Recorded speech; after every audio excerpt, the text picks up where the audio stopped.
Hello everybody. Today I have 5 tips for you for playing and building tower decks.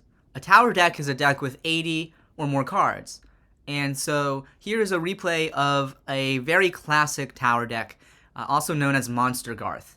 This deck revolves around using the hero Garth with a ton of cards in your deck and using cards like Ill-Gotten Gains to fuel your draw engine. So right away, I do have a tip number 1. The first tip is going to be to sacrifice to your curve.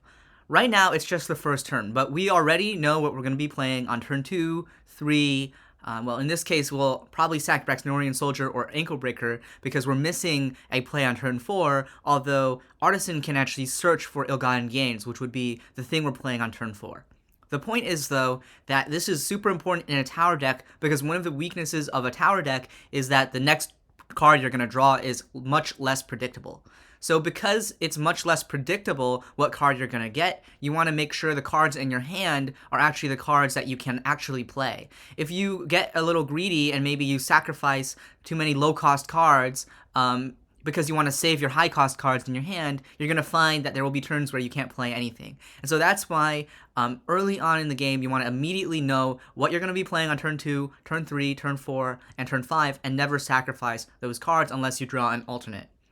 So that is tip number 1. Sacrifice to your curve like we have done here. We now have something to play on every turn. We sack the Braxnorian Soldier, even though that's a really good card, because that way we have something to play on every turn. Turn 3, turn 4, and turn 5. Our opponent goes ahead and poison arrows our Killer Bee. Now, the reason we play Killer Bee on turn 2, and this is something you should do in any Garth deck, not just Monster Garth, is you want to be playing something on turn 2 generally, because Garth really falls and struggles when your opponent basically summons a bunch of allies and is able to clear all of your allies. Because if you read Garth's ability, his ability deals 1 damage, and then it doubles the damage it takes for the rest of the turn and their turn. But the problem is, if you have no allies on your board, you really struggle to take advantage of that effect. And so that's why, even though Killer Bee is kind of a wimpy 2-attack, 2-health ally, it's still worth playing in the Garth build. And we're actually really happy that our opponent Poison Arrowed it, because that means it's going to die on our turn due to poison damage, and that's going to actually trigger our hit list. So in a sense, this is actually quite positive for us. So hit list is triggerable because Killer Bee died to poison damage on our turn, and that allows us to play Ill-Gotten Gains here. Now, Ill-Gotten Gains is a really important card for Monster Garth. You really need to see this card because it's the main way you're going to draw cards. Especially in a deck that's running, say, 80 cards in the deck, you need to have your draw engine stick, because one of the main ways that an opponent can take out a tower deck is to take out all your draw cards, and then if you're not drawing cards and you're just top decking from a monster deck, you're in a really bad spot because you could see a long string of cards where you're not seeing any draw cards. It's more likely than in a 40-card deck where your opponent is much more likely to draw into a second copy of Ill-Gotten Gains or another copy of one of their draw engines. So that's why you really need to preserve Ill-Gotten Gains and also play it as soon as possible. Just get as much draw going as you can. So that actually brings us to the second tip. Tip number 2 is going to be keep draw cards in your hand and always very carefully manage your draw cards. So we run a lot of draw cards like Hit List, Rest for the Weary, Ill-Gotten Gains, and you want to be keeping those in your hand generally if you can. One of the advantages of tower decks that 40-card decks do not enjoy is the fact that you can be super greedy with your draw and be totally fine because you have an 80-card deck. You're not going to be decking out realistically. So a 40-card deck has to be a little bit more careful with their draw cards, because if they run so many draw cards that they're decking out, then they're going to be in trouble. They're going to put themselves in a bad spot. But for a tower deck, you can literally be as greedy as you want with your draw cards. And so that's why we run so many draw cards and why it pays off to keep them, because we can just keep drawing from our deck infinitely, basically. Okay, anyway, so in this position, we expect that this is a captured, a camouflaged foe, but that's okay because we're able to use Garth's ability to take it out with the Artisan. So we kind of purposely trigger that with our Unaxio Squire so that we can actually get rid of that camouflaged foe. It looks like our opponent is playing a pretty interesting deck with this card called Anmor's Call. Now, this is a popular card to run with the Vic. And let me pause the game for a second. Okay, actually, it's not letting me show Anmor's Call. Anmor's Call lets our opponent place a... let me try to pause this. Okay. Anmor's Call is an attachment that lets all friendly allies that die go to the top of the resource pile. So, in a sense, our opponent is playing this card to really generate a ton of resources. And so one of the concerns when you're playing against this deck is that you're going to be outpaced on resources. And that's why our opponent can play a lot of wild allies that synergize really well with Anmor's Call, because a lot of them are cheaper, like 4 cost or lower. So, yeah, that's what our opponent is doing. And to kind of counter that, what I'm thinking of is holding on to Stop Thieves and other resource generation cards. So Stop Thief has an effect that places it on top of the resource pile after it's used. Cards like that are going to help us keep up with our opponent, who is generating a ton of resources just through Anmor's Call.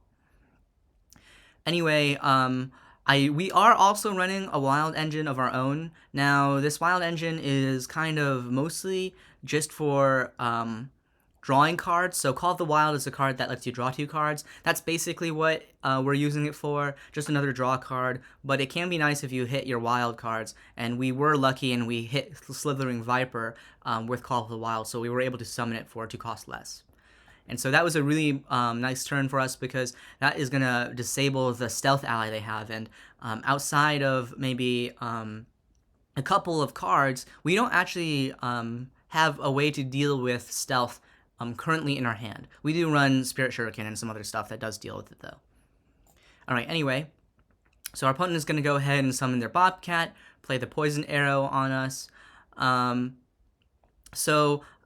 away... we do also want to start managing our health a little bit.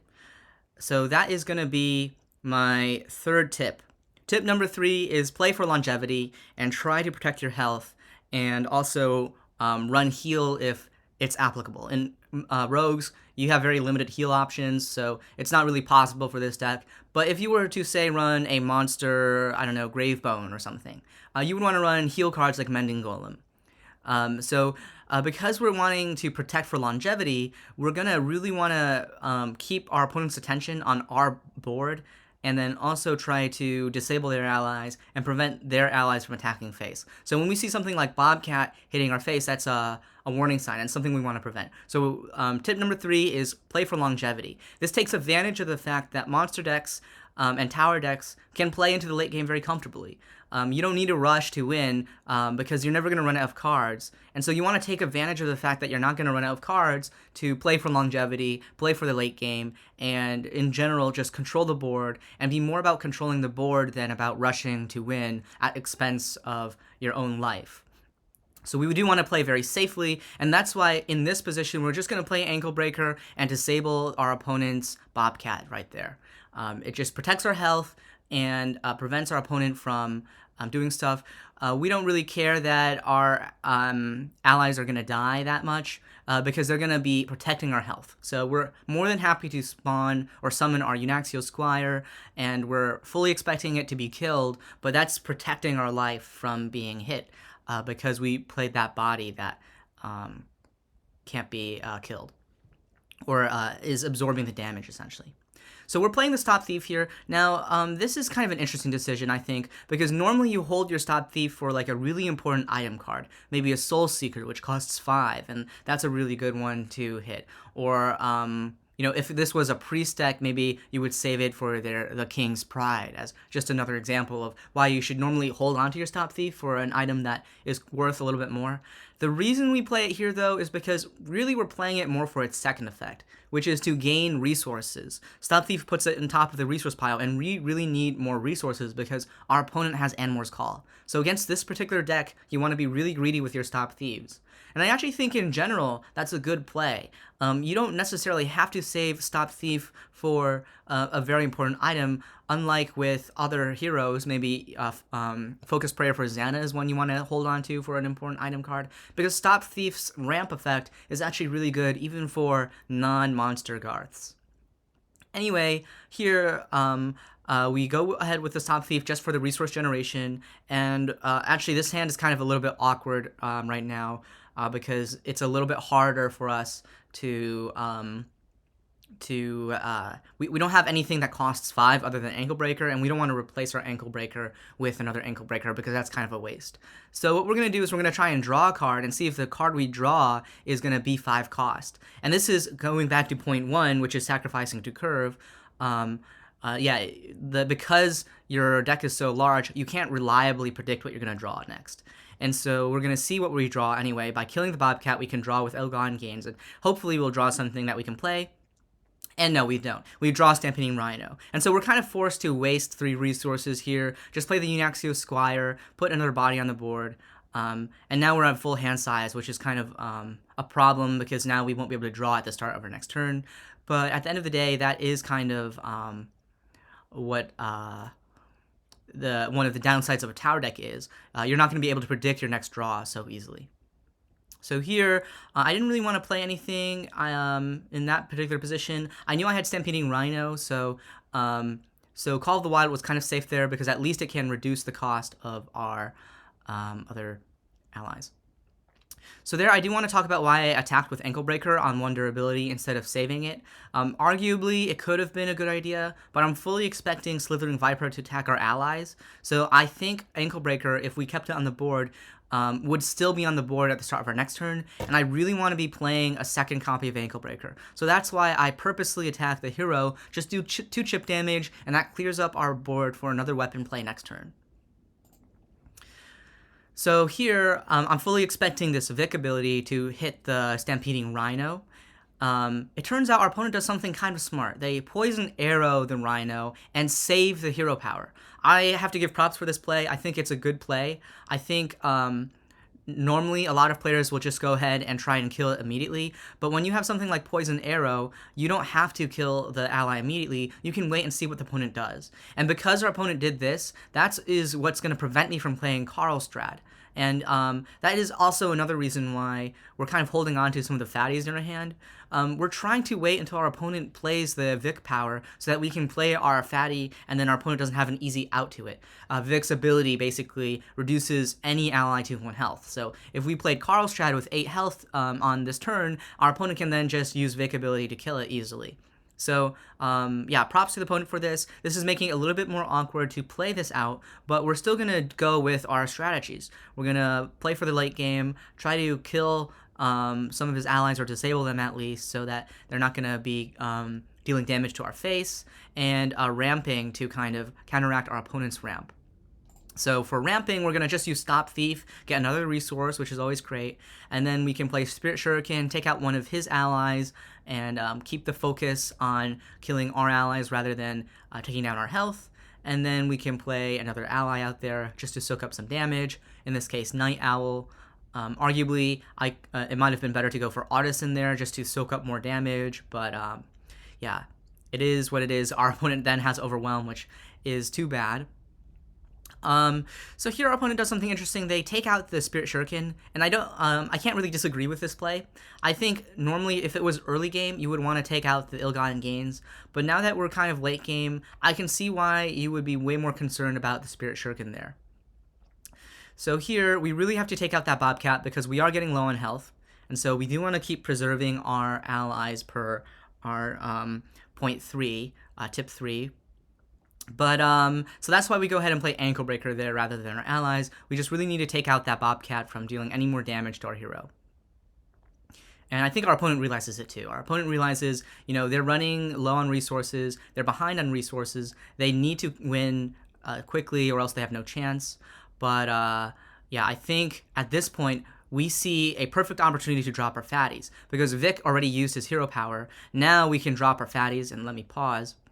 Now this is the perfect time to drop Oliver Fagin and Karlstrad, because now our opponent doesn't have a Vic ability. The Vic ability is totally gone, and that lets us play these monsters with impunity, and yeah, now our opponent really can't deal with it. A 6-7 and a 6-8 is deadly for anybody, and being able to just drop these is very good.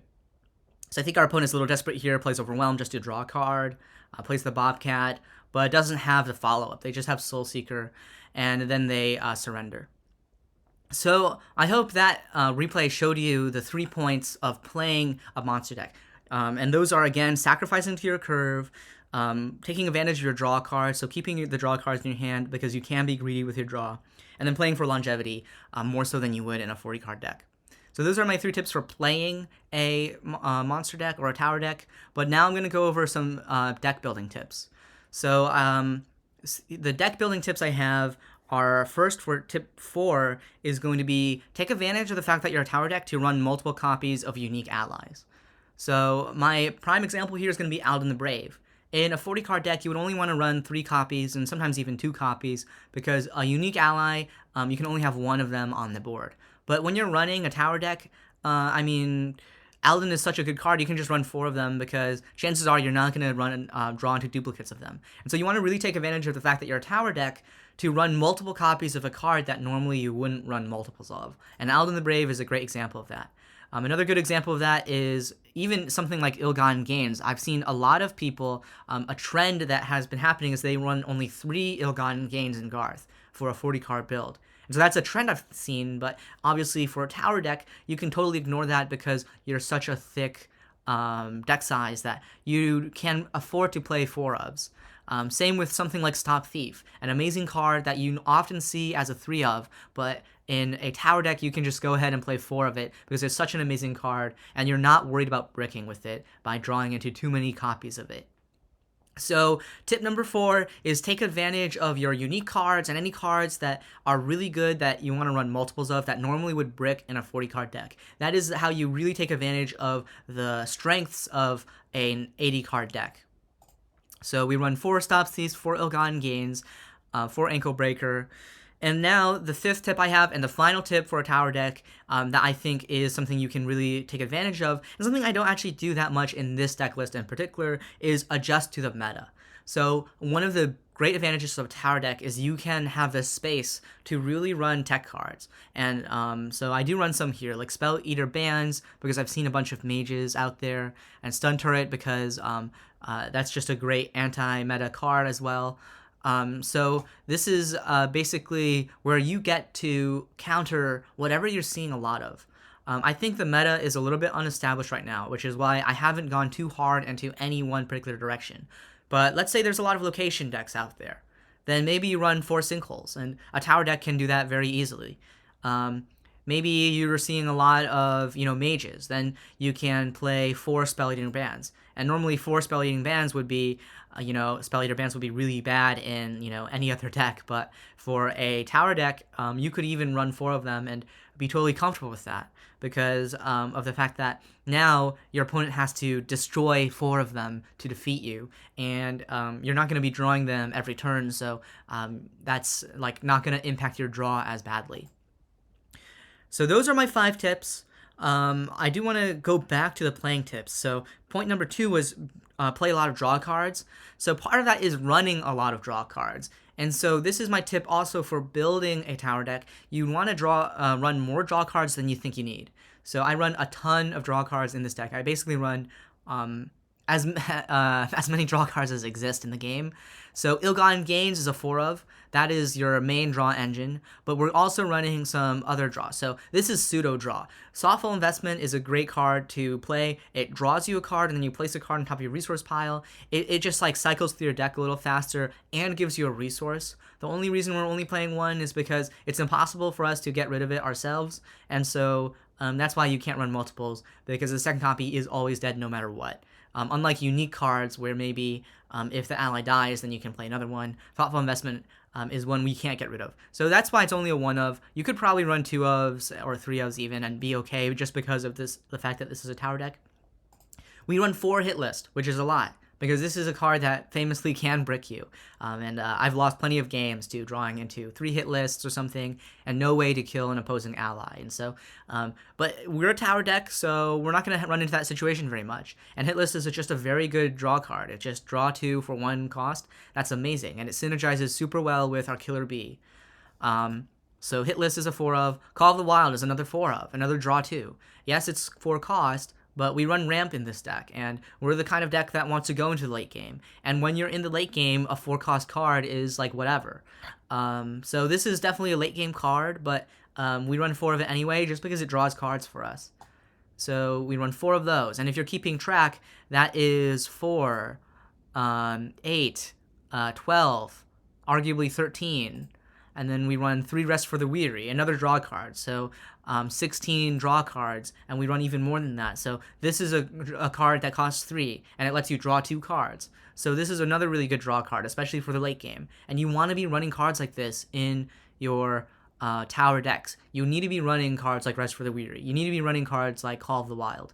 And you need to do it because your tower deck needs more draw cards than a 40-card deck would. If you run the same number of draw cards in a 40-card deck as you do in your tower decks, you're not going to have enough draw cards, and you're going to run out of ways to draw cards. And you really need to be taking advantage of the whole point of a tower deck is you're never going to run out of cards in your deck. And so we can be super greedy with these draw cards. This would be a terrible idea in a 40-card deck. I would never recommend running, 18 or, we're running a ton of draw cards. I would never recommend running, 30 draw cards in a 40-card deck. But that's actually what you should be doing in this monster deck. So we run 4 Bad Santa. That brings us to 20 draw cards. And then that's another great card that draws you cards. And then we're running Tainted Oracle. So now we're on 22. Night Owl, 4 of. That's 26. Artisan is a pseudo draw. It gets us our ill-gotten gains. That's 30 draw cards. Uru is another card that can search or seek in a wild ally, so I would count that as a draw card. So we're up to 32 draw cards in this deck. And so yeah, there you go, 32 draw cards. It's almost 50% of the deck is draw cards. And you might say, okay, that's crazy. Why would you ever run a deck that is almost 50% draw cards? Well, really, this is what's going to make you not brick. If you don't run these draw cards and you don't run this large percent of draw cards, you are going to find games where you just don't draw into your draw cards, and then you run out of resources despite having a huge deck. And so that is point 2. It may be the most important point is take advantage of the fact that you have an 80-card deck. Be greedy with your draw cards and run as many draw cards as you can think of, even if they're not great draw cards. For example, Rest for the Weary is generally not considered a good draw card because it is 3 cost for 2 cards, which is kind of, it's not the best. But in a tower deck, you can kind of ignore that. You want to be playing those draw cards. And I actually really like Rest for the Weary as a draw card in this deck in particular.